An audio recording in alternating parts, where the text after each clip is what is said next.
다시 만나서 반갑습니다.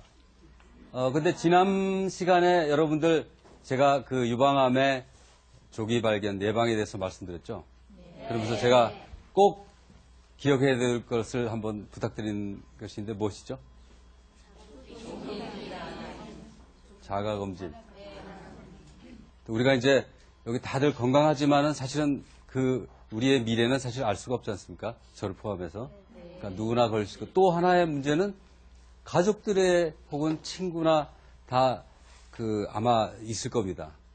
저는 뭐 다 기억을 할 수 있을 정도로 다 있다고 생각하는데, 그런 분들에 대해서 우리가 어떻게 극복하는지, 또 우리가 스스로 암에 걸렸을 때 어떻게 극복할 수 있는지, 그런 부분에 대해서 얘기를 한번 해보겠습니다.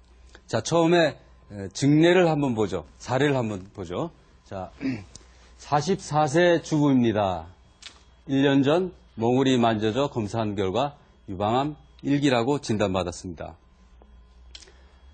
저에게 청천벽력 같은 소식이었습니다. 주위에서 수술하면 퍼진다고, 조기암이니까 식이 조절하고 좋은 약초가 선인장 추출물이 좋다고 해서 복약하면서 수술을 미루며 완치되기를 기다렸습니다.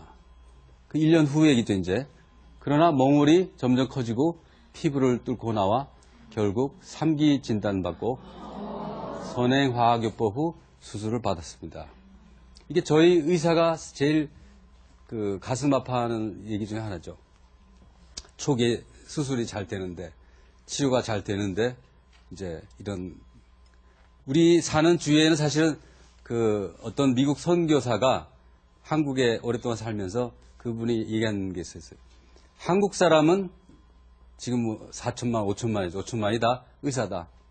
왜 그런 생각을 하냐 그랬더니, 우리는 사실 정이 많다는 뜻도 되죠. 누가 아프다고 그러면, 야, 누가 이렇게 하니까 좋다더라.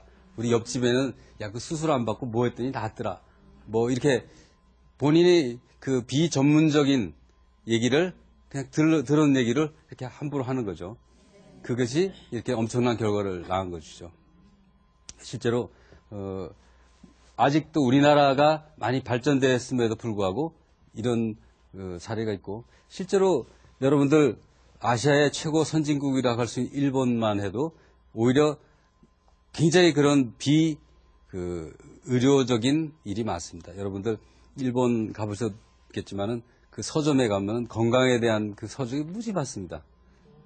그런 것들은 상당히 그 전통적인 그런 치료법을 제공하지 못하고 있는 여러 가지 이제 억지로 빠지게 하는, 어떤 사람은 마라는 거죠. 먹는 마. 그 즙을 뭐 간다든지, 뭐 또 이런 선인장을 뭐 붙인다든지 뭐 이렇게 해가지고 그게 낫겠습니까?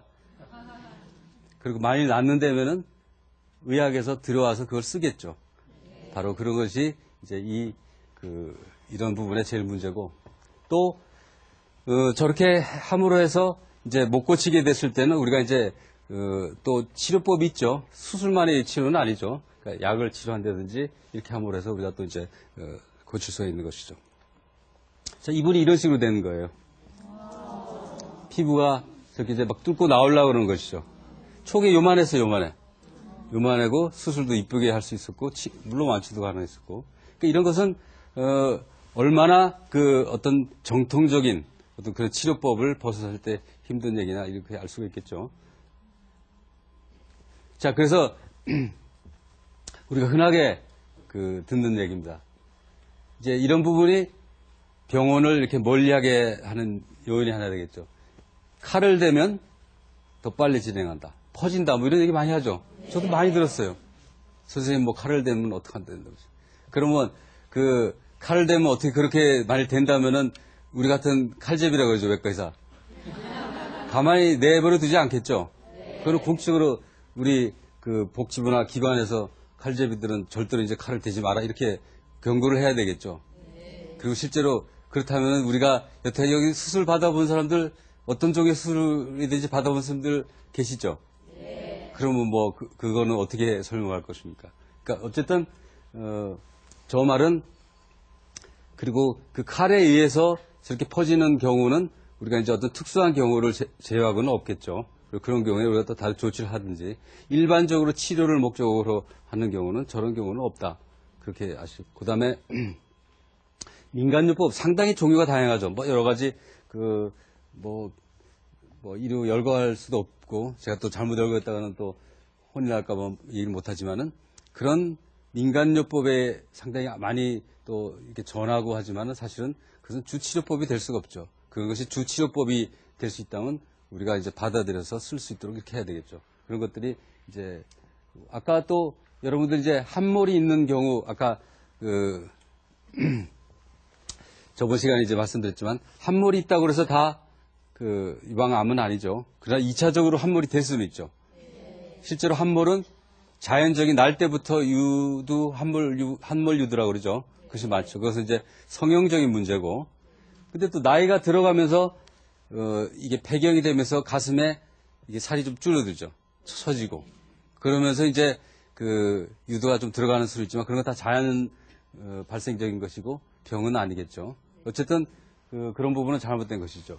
그리고 멍울이 만져도 아프지 않으면 암이 아니다. 이것은 맞습니까?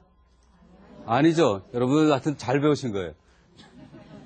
아프지 않는 멍울이 더 많았죠. 그러니까 통증이 물론 있을 수도 있지만은 사실은 아프지 않는 멍울이 더 주의해야 된다. 어떤 사람들은 왜 나는 이게 아프지도 않는데 그게 암이냐 이렇게 생각하는 사람이 있죠.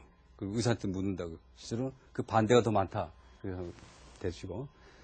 그다음에 유방 촬영술을 많이 받으면 몸에 나쁘다. 그래서 이제 건질을 또 안 하는 거예요. 어디서 들은 건 있어가지고 방사선 해롭다 하더라.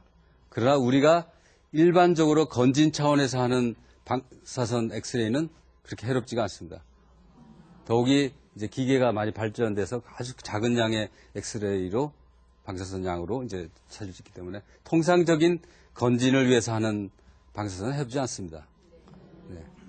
그리고 방사선 치료는 아프고 탈모를 처리한다. 이건 이제 일반적으로 여러분들이 다 알아야 될 사항은 아니지만은 이제 우리가 이제 머리 빠진다 그러죠. 머리 빠진다. 그거는 무슨 얘기할 때 많이 하죠?